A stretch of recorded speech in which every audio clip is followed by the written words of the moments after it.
On the hot evening of September 20th, 1987, 37-year-old Maria Ferreira hosted a lively family gathering at her small home in Goiânia, Brazil. Goiânia was a cosmopolitan city with nearly 1 million people. Gleaming skyscrapers and tropical fruit trees lined the wealthy downtown area. But there were also areas of extreme poverty. Maria and her husband, Davayer, lived in one of these lower-income neighborhoods where they owned and operated a scrapyard on their property. It was hard work, especially in the intense tropical heat. But Maria and Davayer made a great team. Maria liked to joke that even though Davayer was short and stocky, he always had his head in the clouds. Davayer would tease Maria when she took things too seriously, saying that that was why she had a gray streak in her long brown hair. But on this night, Maria was totally relaxed. There was plenty of delicious food and drink with people she loved, and they were able to pay for it because they had a little extra money from selling more scrap metal than usual.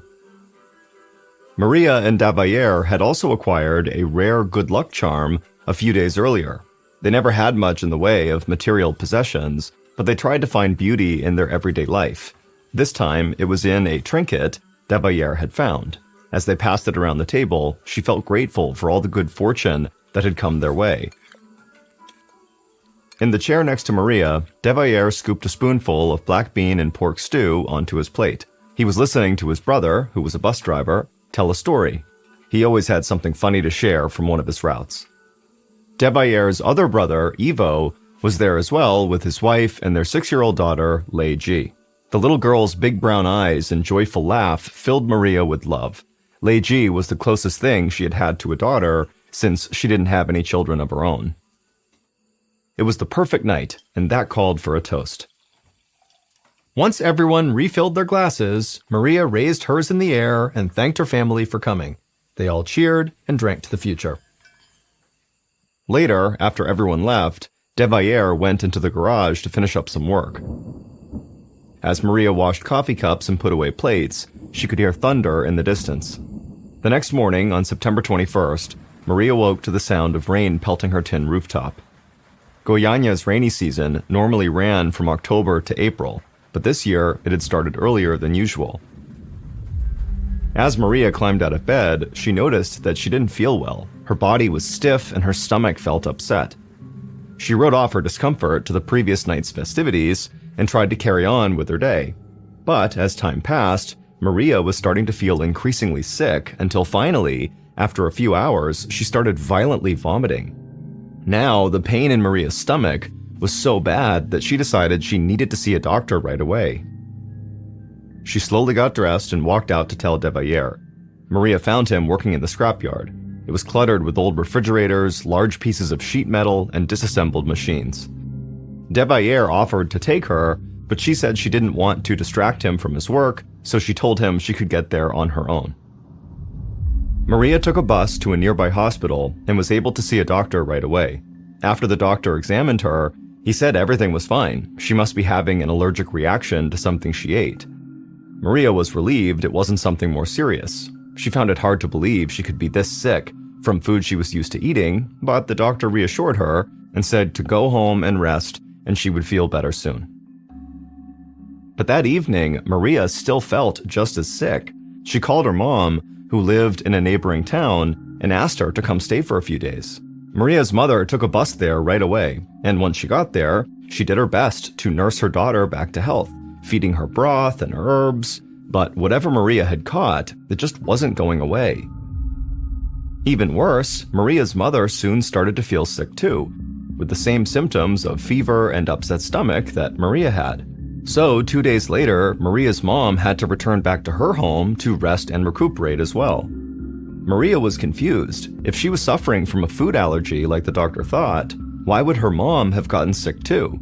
So now she thought maybe she'd come down with the flu and her mother had just caught it from her.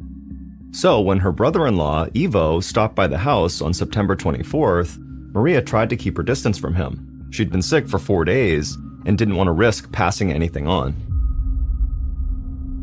Ivo didn't stay long at Maria and Davayer's house, and soon he got back to his own home right in time for lunch. His wife had put out some egg sandwiches, and after Ivo and his wife had sat down to eat, They called in their daughter, Leiji, to come join them. But Leiji was having too much fun playing with her dolls, her glitter, and her coloring books. Finally, Leiji did abandon her toys and took her seat at the table with her parents. But just 10 minutes after eating, Leiji threw up. Then, later that afternoon, Ivo and his wife got sick too. At first, they thought it was the eggs they had for lunch, but Ivo soon realized this wasn't just a case of food poisoning. It seemed like almost everyone who had gone to the Ferreira household recently was getting sick. And by now, that included De Valliere, who was feeling nauseous, as well as his mother, who had come by to visit. The list grew to include 2 of De Valliere's brothers and a handful of their children.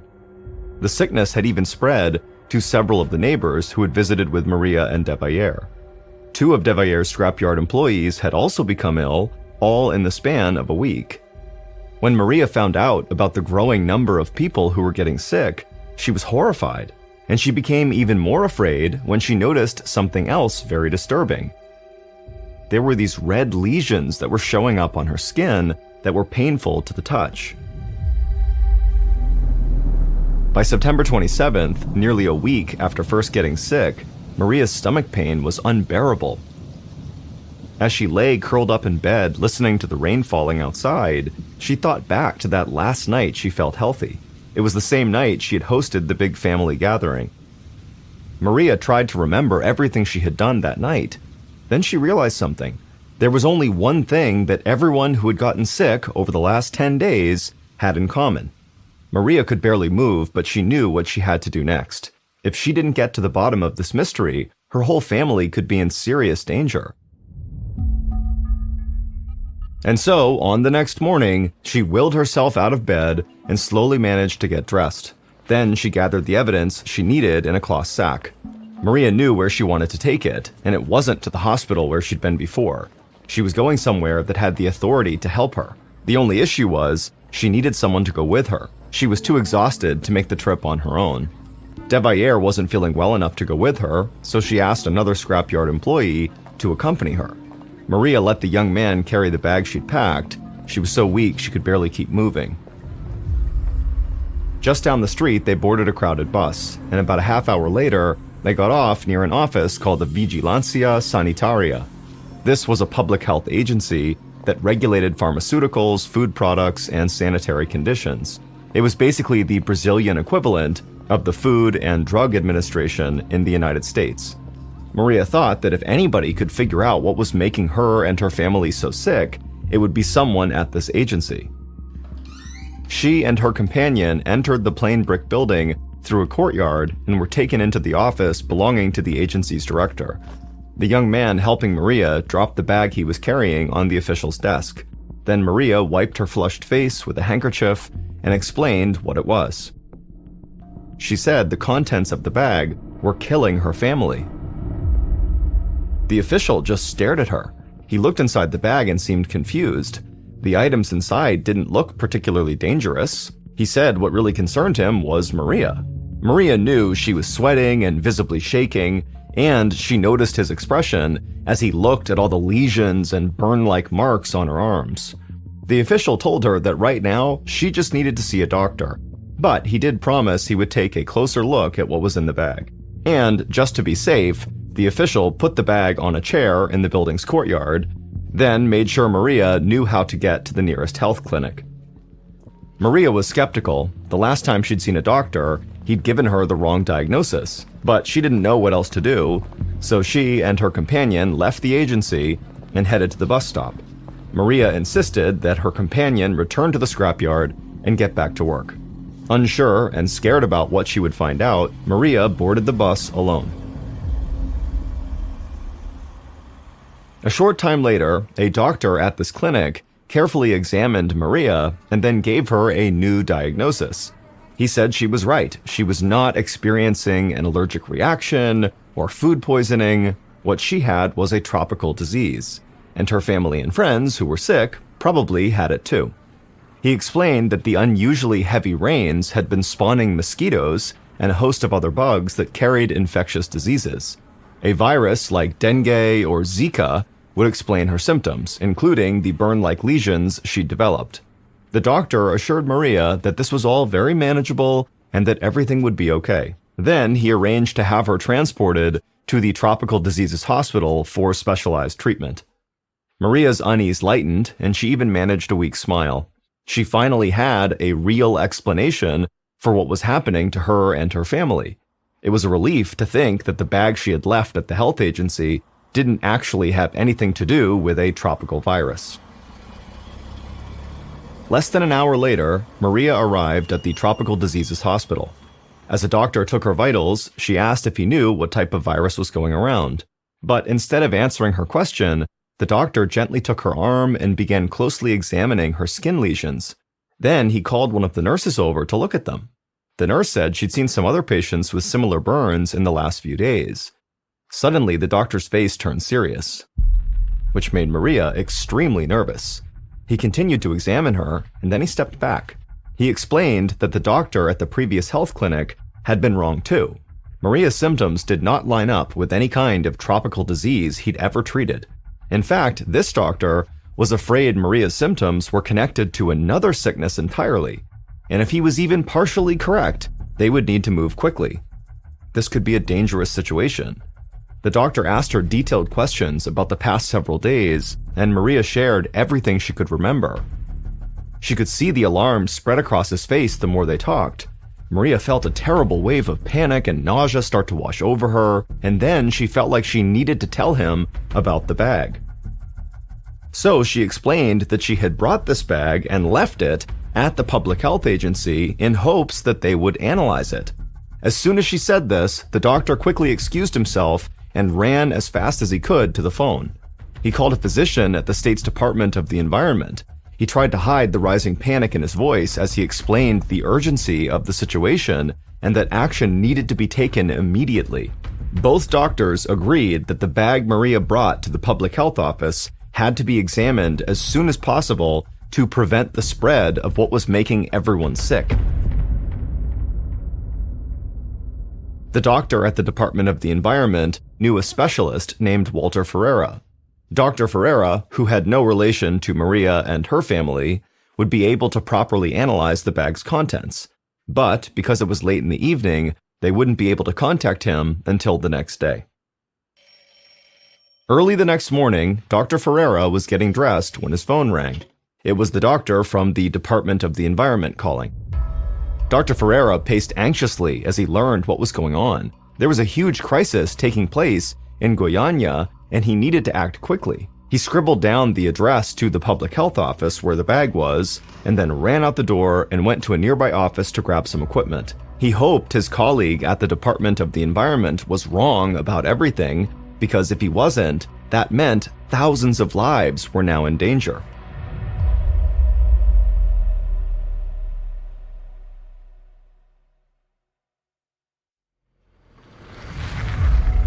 About an hour later, Dr. Ferreira arrived at the public health office.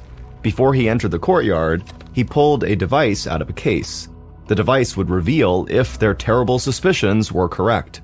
He carefully switched on the piece of equipment, but right away it seemed like the device was malfunctioning.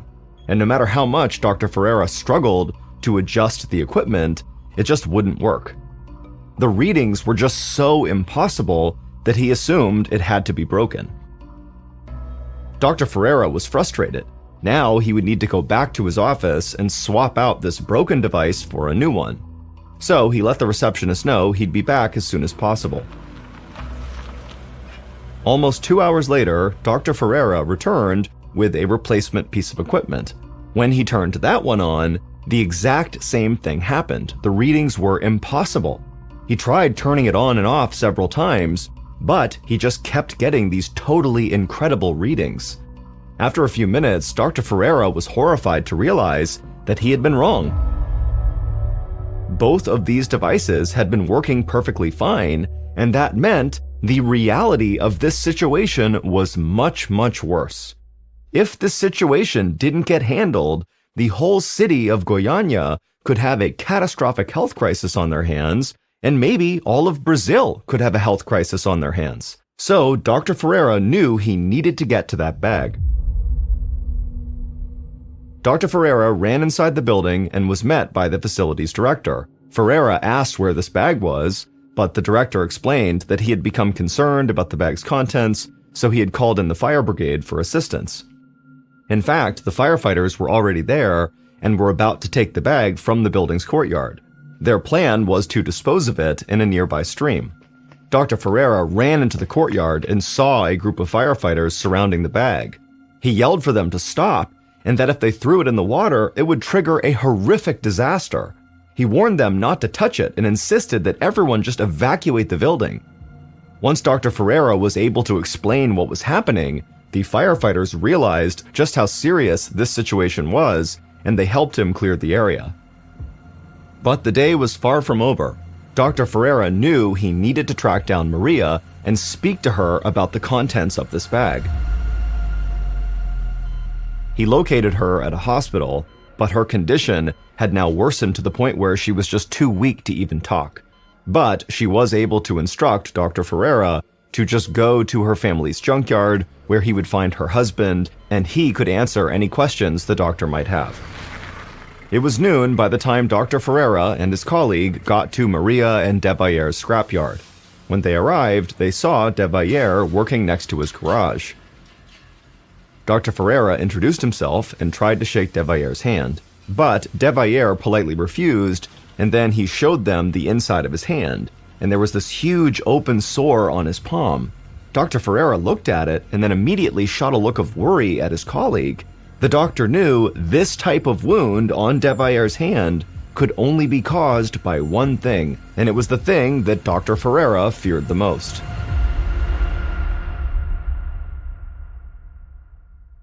De Valere told them that this whole situation began 11 days earlier on September 18th.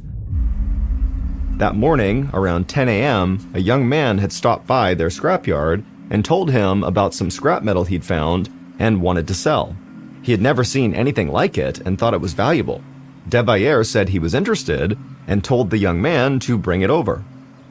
Later that day, the young man returned, now hauling something in a wheelbarrow. Inside this wheelbarrow were the disassembled pieces of a large metal contraption. There was also a small capsule shaped like an oversized thermos. De Valere thought both items were made of stainless steel, which would earn him a nice profit. But after De Valere examined the capsule more closely, he became even more excited. It was lined with lead, which was an even more valuable metal. De Valere paid the man the equivalent of about $30 and brought his new purchases into his garage. He left them there before heading inside to eat dinner. Once he was done eating, he headed back to the garage to start extracting the lead. But when De Valere opened back up the garage doors, he was amazed by what he now saw inside. A strange blue glow was now coming from the thermos-shaped capsule. De Valere was a deeply spiritual man and thought he might have encountered something supernatural. He grabbed the metal capsule and called Maria into the garage so she could see it too. When Maria saw its unusual glow, she was just as mystified as De Valere. They took a closer look and saw that the blue light was coming through a small window on the side of the capsule. The window looked like it had already been punctured with a screwdriver, probably by the young man who had just sold it to De Valere. Maria thought there could be a priceless gemstone hidden inside, but De Valere was sure that it was actually a holy relic that would bring blessings and good fortune to the family.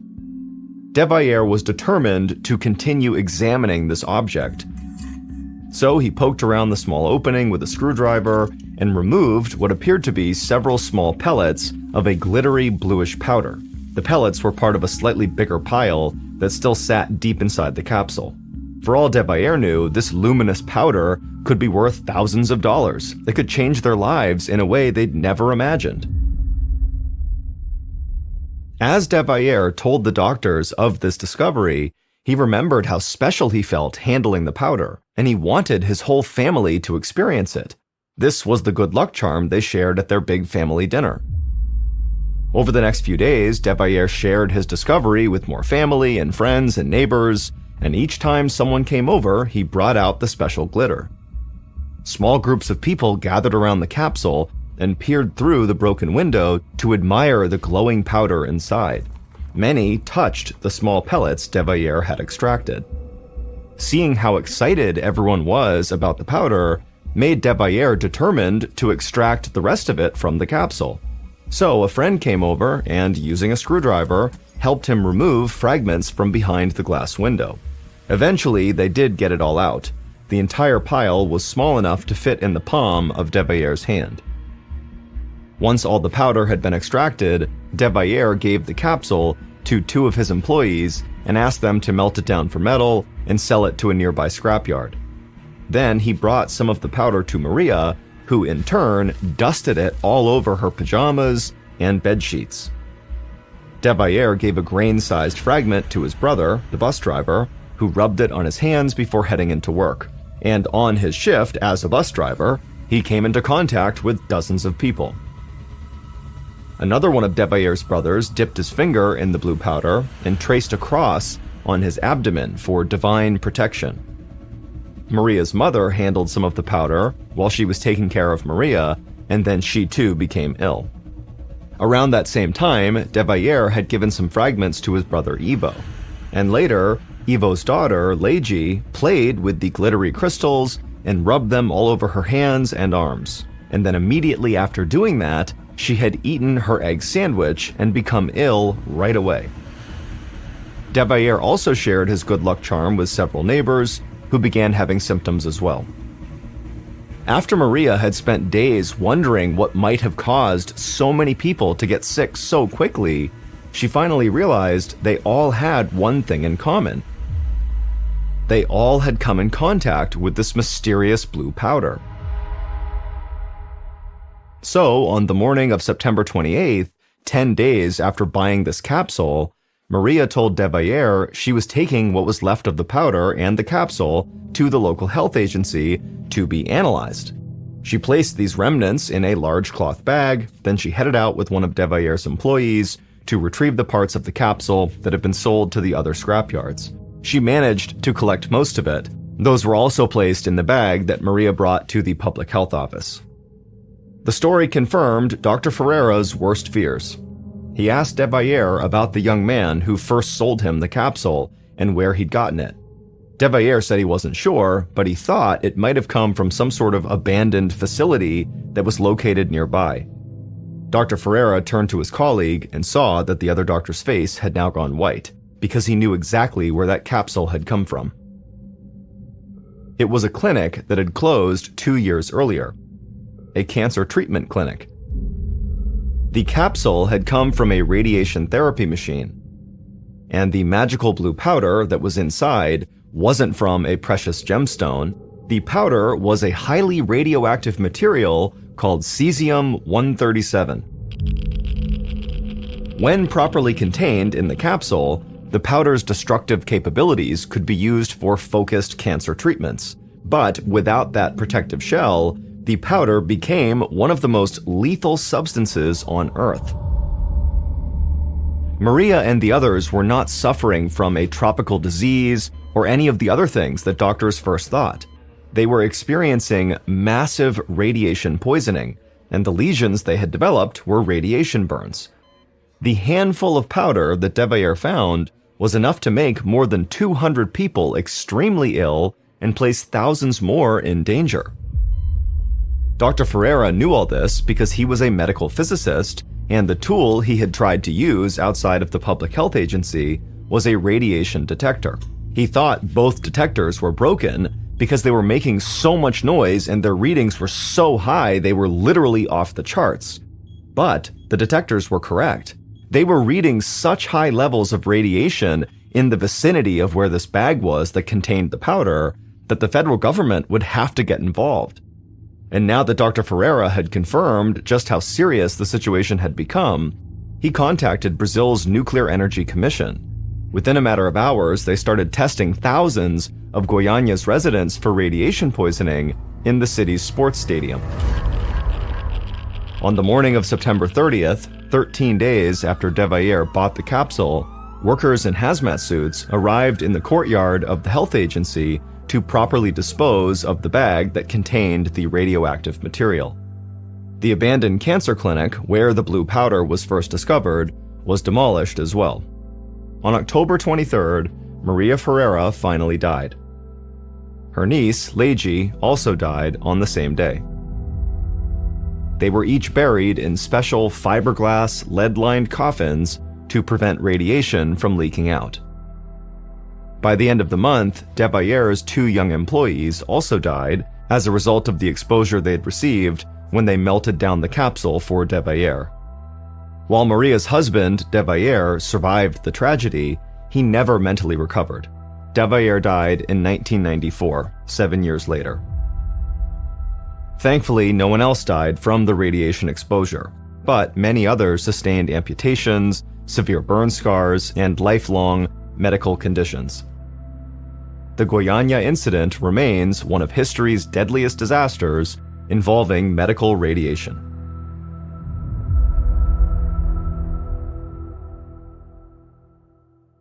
On the evening of June 28, 1997, an 83-year-old woman named Leila Howard turned up the radio in the living room of her small home in Texas, and then she took a seat next to her husband, Raymond, on the couch. This was a song that both of them loved, and in the past, Leila knew her husband would have swooped her up and begun dancing with her right away. But Raymond was now 88 years old, he was also recovering from brain surgery, and they both were planning to go to bed in the next few minutes because they had a big day the next day. They were going to go to the Pioneer Day Music Festival, which is an annual fiddling festival located about 15 miles away from where Leila and Raymond lived, in the town of Salado, Texas. Leila and Raymond attended this festival basically every year, and so even though Raymond right now was a bit fragile from his surgery and his advanced age, the couple had not even considered missing it. Leila's son Hal had tried to persuade Leila to let him, Hal, drive the couple to the music festival, but Leila said no because Leila and Raymond were both fiercely independent and wanted to be in control of their lives, which included driving to and from this festival. Also, Leila had talked about maybe going someplace else after the festival ended with Raymond, kind of spontaneously just driving out and doing something, and so she really wanted to have her own car in case she did want to do that.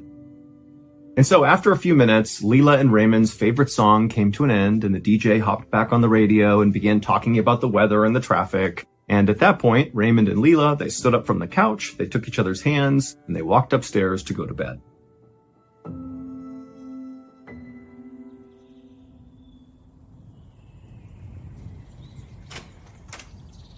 The next morning, so June 29th, Leila and Raymond walked out the front door of their house, and they walked down to their driveway where their Oldsmobile car was parked. Leila helped Raymond get into the passenger seat, and then Leila took her spot in the driver's seat. And then a few moments later, after they were all buckled in and situated, Leila fired up the car, backed out the driveway, and began driving.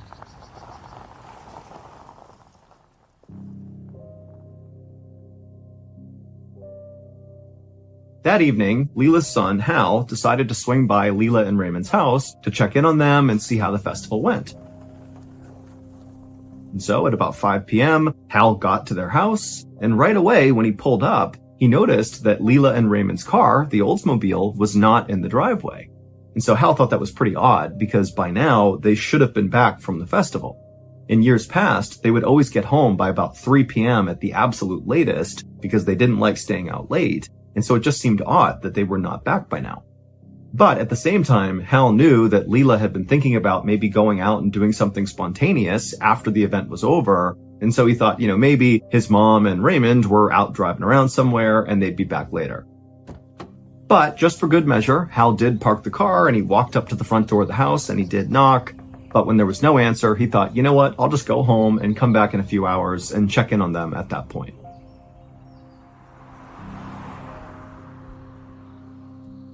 And so, a few hours later, at 8 p.m., Hal drove back to Leila and Raymond's house, and when he got there, he saw their car was still not back yet.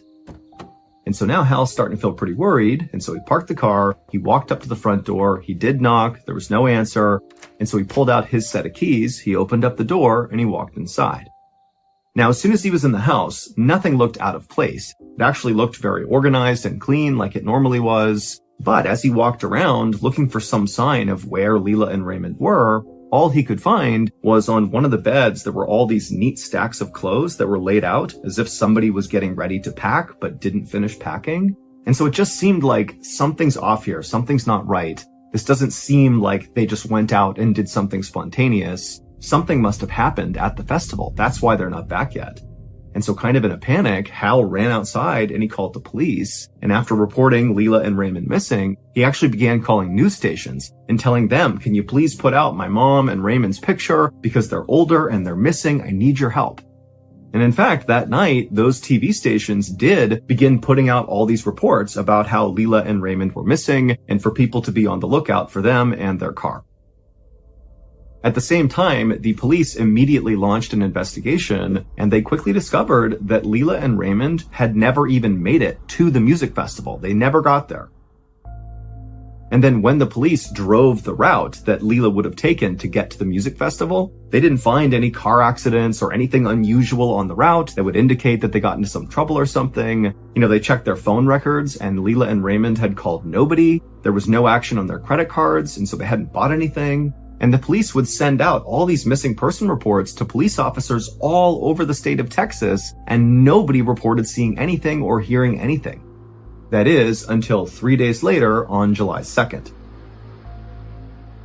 On that night, a police officer in a little town in Arkansas, located 500 miles away from where Leela and Raymond lived, this police officer was driving down the road when he spotted an Oldsmobile that was driving with its lights off.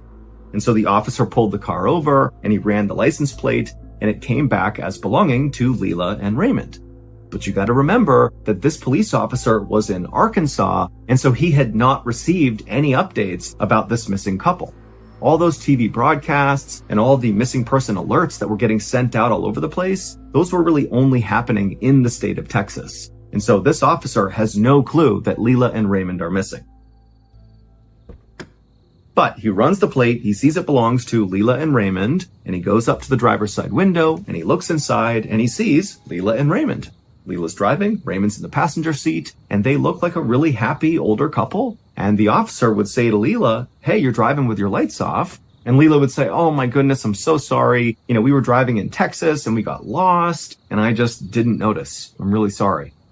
The officer believed her and felt like these were good people who just made an honest mistake. And so he just flicked her lights on and said, I'm going to give you a warning. No big deal, no ticket, but be careful with your lights. You got to make sure those are on at night. And Leela said, thank you very much. Of course, I'll be very careful with my lights. And then actually the officer gave Leela directions on how to get back to Texas from Arkansas. And then he got back in his cruiser, and then he watched as Leela and Raymond pulled onto the main road and then disappeared into the darkness. The police officer in Arkansas who pulled them over would eventually put it together who he had pulled over, and at that point, Arkansas would get in on the search for Leela and Raymond. But for the next 2 weeks, despite having both states aggressively searching for this couple, nobody could find them. That is until July 12th, so that's 10 days after Leela and Raymond got pulled over by that cop in Arkansas. On that day, these two young boys were walking by a small stream in a town called Hot Springs, Arkansas, when they began to smell a terrible smell. They would end up telling their parents, who would come back to the stream and they'd smell it too, and they would end up alerting the police, and the police would come out and they would search that entire area, and they would find Leela and Raymond's Oldsmobile at the base of a 25-foot cliff, and inside the vehicle were Leela and Raymond, and they were both deceased.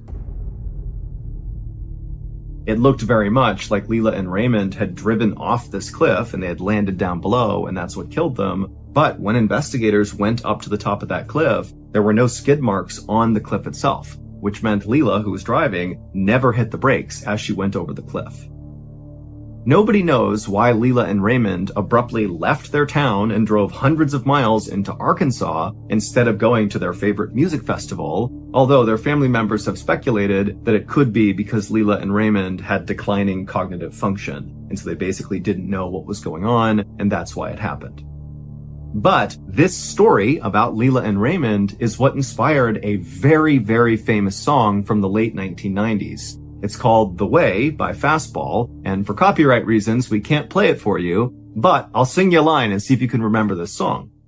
Where were they going without ever knowing the way? Anyone can see the road that they walk on is paved in gold. It's always summer, you'll never get cold. You'll never be hungry, you'll never be old and gray.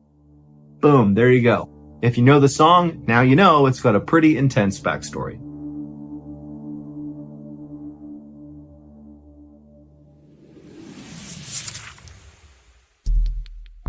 Our next story is called High Stakes.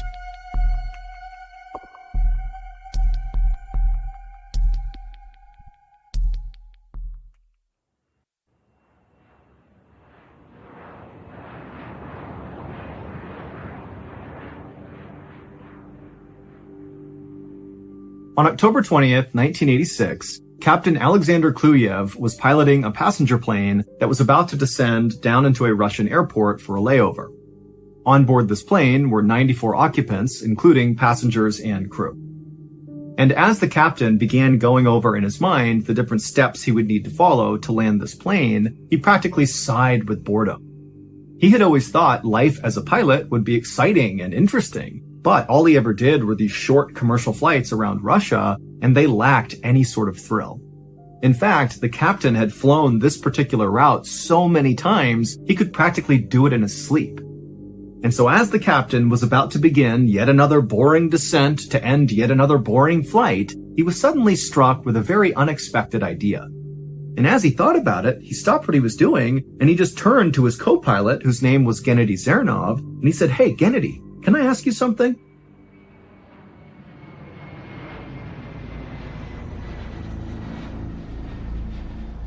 At the same time that Captain Alexander and Gennady were having this conversation up in the cockpit, down on the ground inside of that Russian airport where the captain was supposed to land, an air traffic controller noticed on their radar that Captain Alexander's plane was coming in way too fast and at too steep of an angle to attempt the landing. And so the controller radioed up to the captain and said, "Hey, you're going too fast. Adjust your speed, adjust your angle. Otherwise, you're going to need to abort this landing." But the captain did not radio anything back to the controller. Instead, the plane continued its descent at the same angle and the same speed, and to the controller's horror, they looked out the window and literally saw the plane was lowering its landing gear. Like, clearly they are going to attempt to land, even though this looks so dangerous. And so the controller, in a bit of a panic, radios again up to the captain and says, "Hey, you're still coming in too fast, too steep of an angle, abort the landing." But again, the captain did not respond.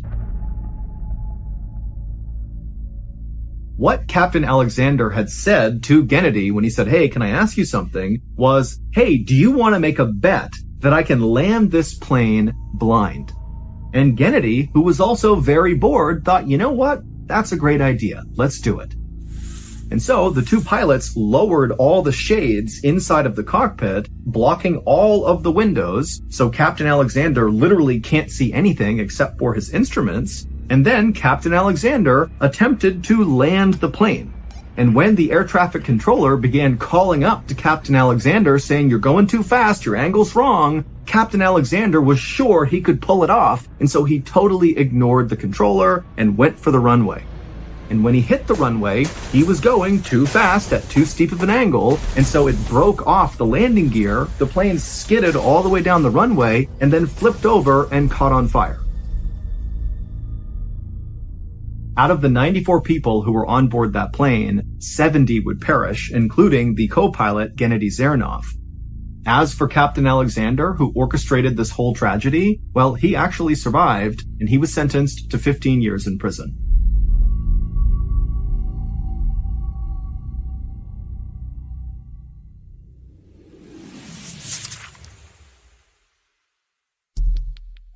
The next and final story of today's episode is called Baltic Fleet.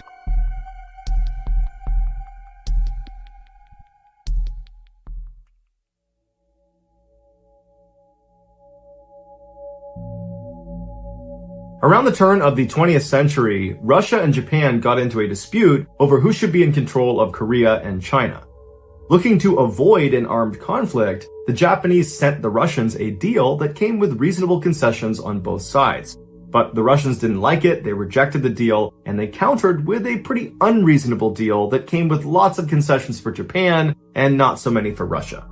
And so Japan rejected that deal and then promptly launched a devastating surprise attack on the Russian Navy stationed at Fort Arthur in China. This attack would officially start the one-year-long Russo-Japanese War.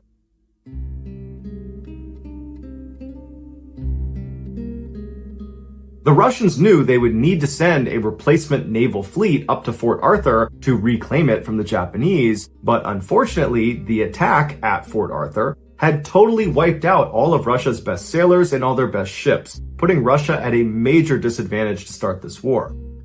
And so as Russians are wondering what they're going to do next, the Russian Emperor, Tsar Nicholas II, authorizes an unbelievable mission. He orders the Russian Baltic Fleet to set sail from their harbor in northern Europe and sail 18,000 miles around the world to Japan, where they will defeat the Japanese and then reclaim Fort Arthur. The fact that none of the Baltic Fleet ships were designed to sail that far of a distance, or that there were literally 0 refueling points along their massive projected path, was considered largely inconsequential and ignored. What was also considered inconsequential was how absurdly unqualified the Baltic crew was. The sailors were mostly illiterate peasants that did not grow up on the coasts, and so they showed up for military training with no seafaring skills. And then, after their military training, they still had no seafaring skills because the Baltic Fleet's harbor was frozen solid almost year-round. But the Tsar believed the man he had put in charge of this crew, Admiral Rojesvenski, would make up for their deficiencies. And this belief was not unwarranted. Admiral Rojesvenski was the best Russian officer that had not been killed in that Japan surprise attack. He had significant combat experience, and he had a wickedly bad temper. He didn't care who you were. If you were doing something he didn't like, he was going to beat the crap out of you. Literally. And when he was told he was going to be in charge of this fairly inexperienced crew, he was certain his rough style would whip these Baltic boys into shape, and they would be very successful. But when he laid eyes on the Baltic Fleet, he realized this was going to be a little bit more challenging than he realized. In addition to being less than satisfied with his fighting crew, he was equally dissatisfied with the 2 senior officers that were assigned to be his direct support. And he immediately gave them nicknames, and he would only refer to them by their nicknames, right to their face. The first one was the manure sack, and the other was a vast empty space. As for the Baltic Fleet's 45 ships, they were terrible. Because this unit never went out on the ocean because their harbor was always frozen, Russia didn't waste their good ships on them. So all they had were really old, obsolete warships, and then non-military ships like ferries and yachts that they just slapped random guns onto. They also had ships that the Baltic Fleet crew enthusiastically called futuristic, which were these ships that came out of Russia briefly copying French engineering, which involved these crazy top-heavy ships that sat so low in the water that their lowest rung of weapons, their cannons that poked out the windows at the bottom of the ship, they didn't work because they sat under the water permanently. But regardless of their shortfalls, the Baltic Fleet was what Rojesvenski had been dealt, and so he had to just get them moving if they were going to win the war. And so on October 16th, 1904, Admiral Rojesvenski ordered all of his men to take their positions in all of their ships, and they set sail. And immediately, 30 seconds into their trip, the lead ship ran aground, and another ship lost its anchor, even though it should not have been casting its anchor to begin with. And so while one ship is trying to refloat and the other is trying to find its anchor in the ocean, a third ship comes along and broadsides a fourth ship. And it does so much damage to this fourth ship, that ship had to go back home. But once they overcame these initial obstacles, the Baltic Fleet that now numbered 44 ships made it out of the harbor without any more issues and then set sail for the narrow waters between Denmark and Sweden.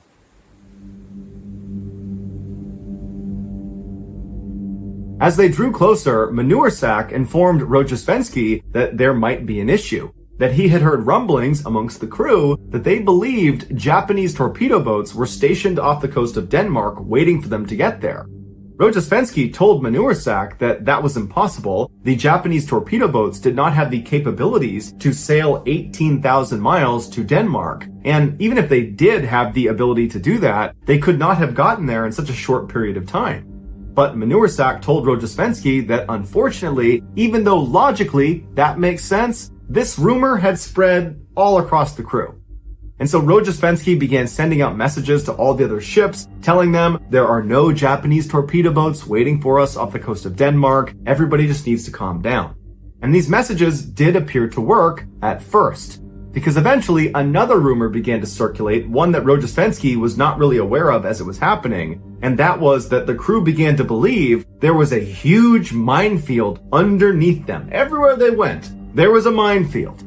And everybody got so worked up about it that it made its way back to a lot of the captains actually piloting the different ships. And at some point, the pilots just began doing these evasive maneuvers, and Rojesvenski's looking around wondering what they're doing, and they began crashing into each other, trying to avoid this minefield. When Rojesvenski finally figured out what was going on, he sent out even more messages telling them that there's no minefield under us. It's totally safe. Everybody just needs to calm down.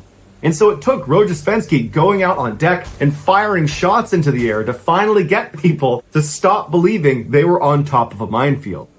But just a couple of hours later, after Rojesvenski had gone back up to the bridge and was just looking out, surveying his fleet as they carried on towards Denmark and Sweden, when all of a sudden, towards the very front of his fleet, he heard this unbelievable barrage of cannon fire. One of his own ships was engaging something out in front of the fleet. But Rojesvenski was too far away to see what it was, and then a message came through from the attacking ship, whose name was Kamchatka, and they said they were surrounded on all sides by at least 8 Japanese torpedo boats. And so Rojesvenski runs out onto the deck, looking out towards the horizon, expecting to see these 8 Japanese ships, but he doesn't. And then all of a sudden, the shooting just completely stops, and it's silent. And then Rojesvenski notices on his right side a small little fishing boat is making its way right up alongside his. It would turn out Kamchatka, the attacking ship, had confused this little unarmed Russian fishing ship with 8 Japanese torpedo boats and had opened fire. But luckily, even though they fired hundreds and hundreds of rounds at this little boat, none of them hit the boat, and so the fishermen were fine, and the fishermen had actually been sent to the boat, specifically by Tsar Nicholas II, to tell Rojesvenski that he had been promoted. And so Rojesvenski apologizes to the fishermen for having shot at them hundreds and hundreds of times, and they said it was okay, and the fishermen carried on. After Rojesvenski chewed out the crew of the Kamchatka, the rest of the Baltic Fleet gathered up, and they continued towards the narrow waters between Denmark and Sweden.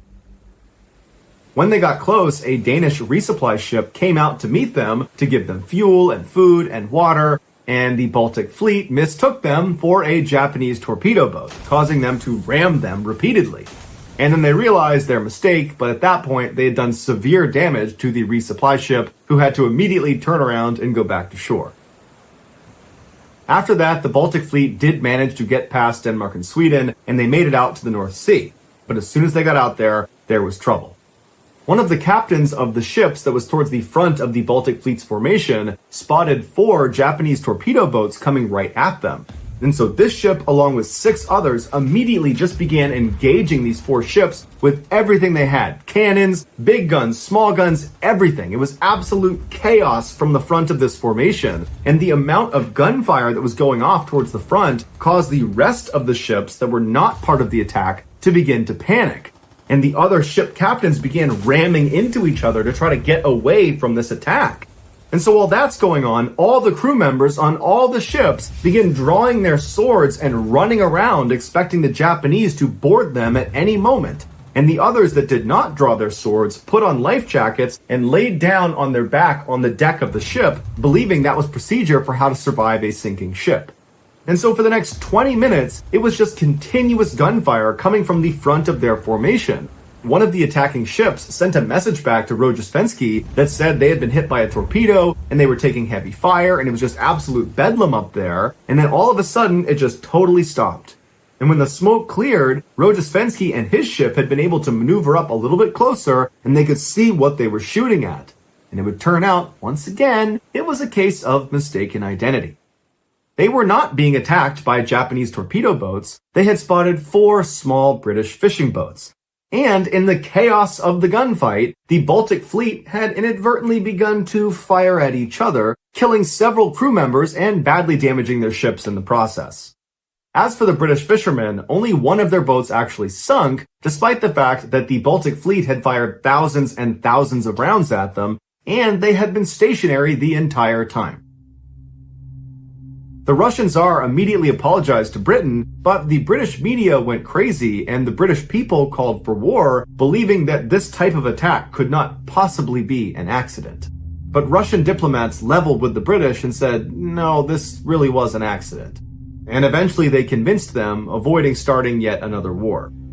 Rojestvensky and his Baltic Fleet were allowed to continue in their journey, and after a couple of weeks, they were getting close to Africa when one of his ships, the Kamchatka, the same ship that believed they were surrounded by 8 Japanese torpedo boats, they got separated from the main fleet and got lost.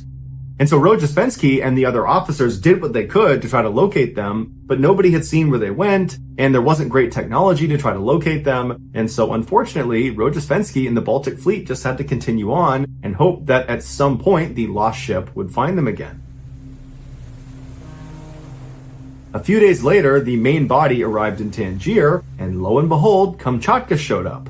And they informed Rojestvensky that they had gotten lost, and they didn't really have a good answer for that. But once they were lost, they managed to engage 3 separate Japanese torpedo boats. But it would turn out they were not Japanese torpedo boats. They were in fact a German, a Swedish, and a French fishing boat. But none of Kamchatka's rounds actually impacted any of the 3 vessels, and so 3 more wars were averted. And so now that Rojestvensky had his lost ship back, he gathered up his full Baltic fleet, and they left Tangier. But on their way out, one of the ships managed to cut the underwater telegraph line to Tangier, cutting off Tangier's communication with Europe for the next 4 days. By now, the Baltic Fleet was very low on coal, but they had a planned rendezvous with a German resupply ship off the coast of West Africa. When they got there, the crew decided they didn't want to do another resupply later on, and so let's just take double coal this time. And so they hauled all this extra coal onto their ships despite not having a place for it, and so naturally they began throwing it in the halls and in their bedrooms and basically anywhere there was space. And what that did is it led to a fine layer of coal dust all over everything in the ship. And that, combined with the intense humidity off the coast of Africa, led to this black coal gunk getting trapped inside of all of the sailors' lungs, which began killing several of them. A couple weeks later, as they rounded the southern tip of Africa, it finally rained on them, washing away a lot of that coal dust on their ships, which was a big relief. But the rain turned into a pretty bad storm, and so Rojestvensky decided he just wanted all of his ships to call in and say they were okay. And so one by one, each of the ships were told to message him saying the words, "We are okay." And so one by one, each of the ships did this until it got to Kamchatka's turn. And they accidentally sent the message, "Do you see Japanese torpedo boats?" And of course, this message spread like wildfire across the entire crew, which led to mass hysteria, and Rojestvensky's trying to send out messages to say, no, there's no Japanese torpedo boats, but it's too late, the other captains are panicking, and they're ramming into each other and firing blindly into the wind. From that point forward, every night, Rojestvensky would go up onto the bow of his ship, and he would scream obscenities at Kamchatka. When the Baltic Fleet finally made it to Madagascar, the morale amongst the crew was very low. And so when they docked in Madagascar, the crew decided it would be a good idea to boost their morale by buying some pets to bring back on board the ship with them.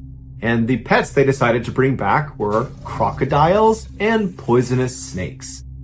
When their handlers smuggled them back on board their ship, they immediately escaped down into the bowels of the ship. When they went looking for them, they couldn't find them because the ships were in such bad shape. There were all sorts of cracks and holes all over the interior for these animals to escape to. And so the men just had to accept there were very dangerous predators just living on their ship with them. And so most men were unable to sleep at night in fear of being attacked by these animals, which led a number of them to go for real insane. And so the pets idea didn't really boost morale amongst the Baltic Fleet, and so one of the officers decided he would take another crack at boosting spirits. And so he went to a vendor in Madagascar, and he purchased 2,000 of their finest cigarettes to bring back on board. So he brings them back on board, he hands them all out, and everyone's so thankful. But it turns out those cigarettes were laced with enormous amounts of opium, which led to hundreds of the crew members becoming hopelessly addicted to opium. Also in Madagascar, these sailors picked up dozens of diseases that began wiping them out in droves. Soft and warm.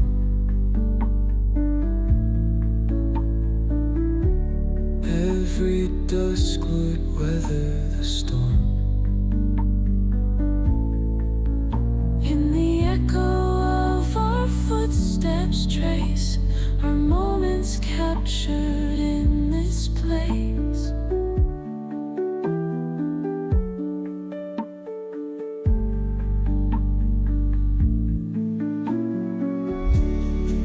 Windowsill and midnight breeze, caught in the branches of the trees.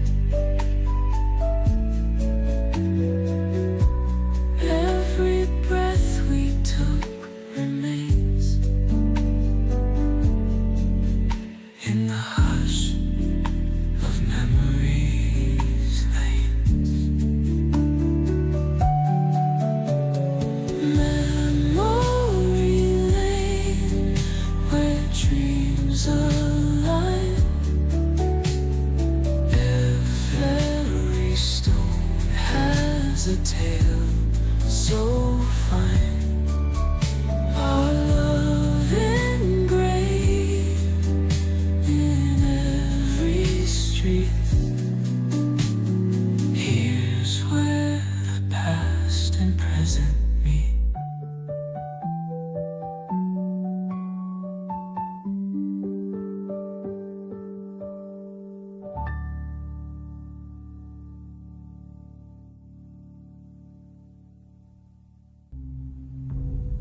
During one funeral for a crew member, the Kamchatka asked if they could fire a salute with blank rounds. They were given permission, but they accidentally fired live rounds into the ship right next to them. When Rojespenski and the rest of the Baltic Fleet finally left Madagascar, their only refrigerator on board one of their ships broke, which spoiled all of their meat, tons and tons of meat. And so they began throwing it overboard, which attracted hundreds and hundreds of sharks, which circled their ships for the rest of their journey. Rojespenski desperately wanted to find a way to somehow train the remainder of the Baltic Fleet how to be somewhat militarily competent. And so he decided he would make them all do target practice because that had been a big issue on this trip so far. And so he had one ship attach a long line that was connected to a target in the water, and that ship would pull the target along, and the other ships would take shots at the target. And so all of the ships on Rojespenski's call began firing at this target, and after thousands and thousands of rounds, they didn't hit the target once. However, they managed to continuously shoot the ship that was pulling the target.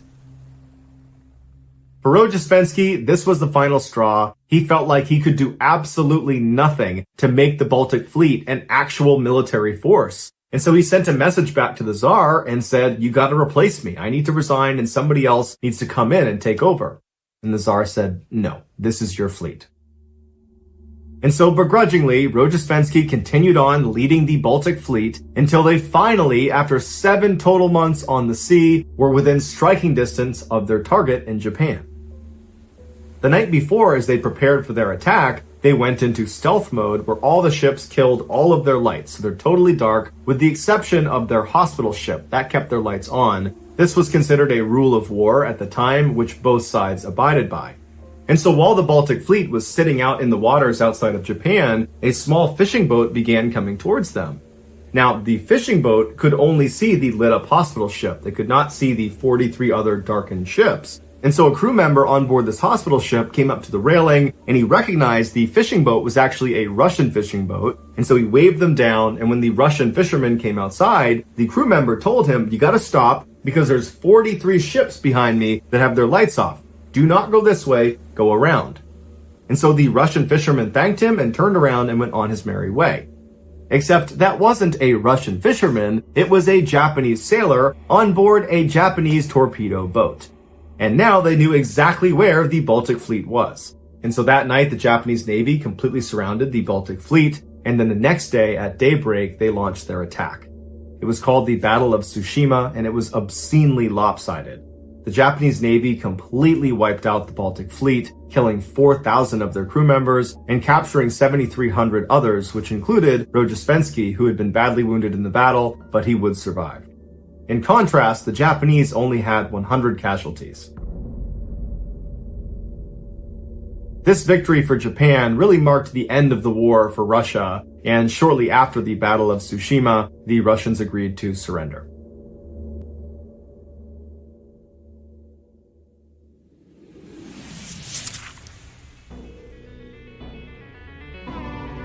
Thank you for listening to the MrBallen podcast. If you enjoyed today's stories and you're looking for more bone-chilling content, be sure to check out all of our studio's podcasts, not just this one, but also MrBallen's Medical Mysteries, Bedtime Stories, Wartime Stories, and Runful. Just search for Ballen Studios on any podcast platform, and you'll find all of them. If you want to watch hundreds more strange, dark, and mysterious stories, just head over